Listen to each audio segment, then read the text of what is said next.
to dismantle public housing and privatize it. And that's what we're doing. And so you've got to develop a nice community so that the poor have an opportunity to live in an environment where people work, that they're part of the American dream. And you'll get a number of folks that are not used to the type of lifestyle that we all live, where trash is thrown on the ground or cursing off of the balcony. And the idea really is to provide role models, essentially, for poor folks, right? Absolutely. Mm-hmm. On the BBC, we tried to show that companies could behave differently, and we learned that they couldn't until government made rules to control them. Yet even here in New Orleans, where help was most needed, government was also drinking the free market Kool-Aid.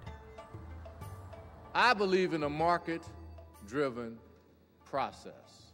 Economics, capitalism is going to take over, and the marketplace is poised to respond.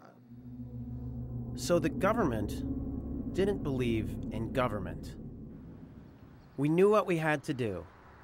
We would become the government, and we would find out what would happen if government did the right thing. We are preparing to go to the Gulf Coast Reconstruction Conference at the Pontchartrain Center in Kenner near the airport. You shouldn't drive. Okay. Here. So it's almost like we should be saying, we are facing a state of emergency. I'm going to speak as HUD, as the Deputy Assistant of the Secretary of HUD, who couldn't make it, and CNN is going to be covering it live. This conference was taking place on the first anniversary of Katrina. 1,000 contractors who were rebuilding New Orleans would be there. What's that? Nagin's coming, Mayor Nagin. Oh my God. Mayor Ray Nagin coming is a bit more than we expected would happen. When we'd hatched our scheme, we told this guy, the conference organizer, that we represented Alphonso Jackson, the head of HUD.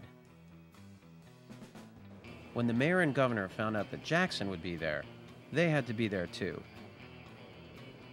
Once again, the keynote speaker wouldn't show up, but his assistant would. Would the mayor notice that something was wrong? And what would the contractors think of HUD's radical new approach to public housing, an approach that could cost them money and even put some of them out of a job? Please join me in welcoming Mayor Ray Nagin of New Orleans. And please also join me in welcoming Renee Oswin, the Assistant Deputy Secretary of the U.S. Department of Housing and Urban Development.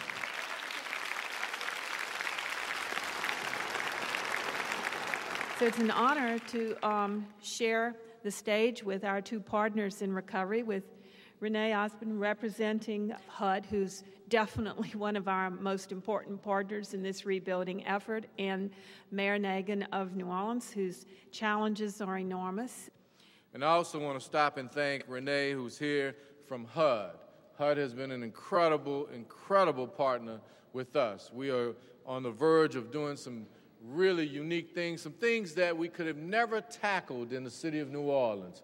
And now we are poised and positioned to enhance public housing in the city of New Orleans. You know, there's lots of information out there, there's lots of misinformation out there, you know, but I have a fundamental belief that truth and lie cannot stay in the same place at the same time. Reminds me of a story I once heard. Truth and lie went swimming one day in Lake Pontchartrain. They went skinny dipping, so they laid their clothes on the banks, and they were out there having a really good time. And then lie all of a sudden jumped out the water, put Truth's clothes on, and started running down Esplanade, Elysian Fields Avenue. Truth got out the water, started running after lie. So ladies and gentlemen, what you had was a well-dressed lie being chased by naked truth. It's quite a tough act to follow, nothing like that to make you feel a bit naked, eh? Dear friends, it is with the greatest joy that I announce to you today a brand new Department of Housing and Urban Development. Everything is going to change about the way we work, and the change is going to start right here today in New Orleans. Until last week, our MO here at HUD was to tear down public housing whenever we could. Like many folks in Washington, we thought that the projects caused crime and unemployment. We were wrong. When we tore down St. Thomas and replaced it with mixed-income flats, only 1 of 27 former residents ever made it back, and the rest have faced many problems, in some cases even homelessness. It just didn't work. We won't make that error again. This afternoon, we will begin to reopen all public housing projects in New Orleans and allow these Americans to be part of their city once again. But opening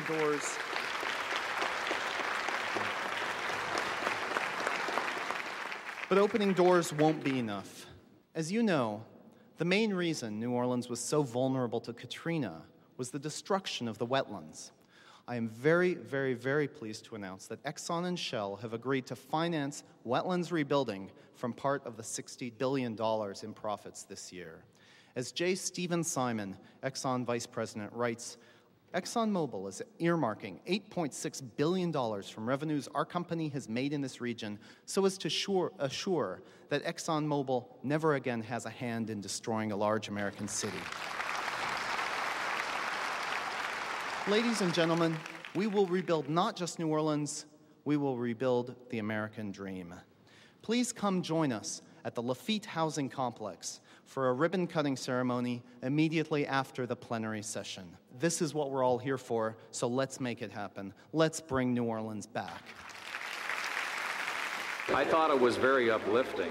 This has been a big problem. A lot of people want to come home, and they have been unable to do so. So I thought it was a very positive message. Well, very encouraging, and what's really encouraging in particular is not only getting people back home and helping them rebuild, but the recognition that we have to deal with Mother Nature, and that Exxon is going to make some significant contribution to restore wetlands. It's very encouraging. This was encouraging. When the contractors heard that the government was going to do the right thing, even though it might cost them some business, they cheered. Friedman was wrong. Greed alone didn't rule the world. Hi, what's CBS Radio, WWL? Mind if I talk to you over here? Absolutely. Do you have a card? Oh, okay, thank you. And this time, we'd gotten away with it. All right, thanks. Bye-bye. Or so we thought. The city and the state both say they've not heard anything about this. This announcement comes as a surprise to the governor's office and the mayor's office. Why would HUD do this without consulting the city and the state? Well, we haven't done this without consulting with them. You have no cards. You say you're new to the agency? I have a card, but it's back at the office. I'll get it to you. Where is your PR team? I'm right here. Hi. There. Hi, you're with HUD? Yes, I am. Do you have a card? There's an entire HUD housing project there left unfinished. Yeah. There are some saying that this is a farce, that you're not truly with HUD, and that this is not an actual announcement. Well, they can say whatever they want. Who are these people? Where is your office? In Washington. Where in Washington? He just joined the agency from France. He's from France. Yeah, he's been a special attaché to the Department of the Interior in France. Why are you so skeptical? I just heard the speech, and I have a newscast very shortly. I need to confirm if it was a real speech from HUD or not.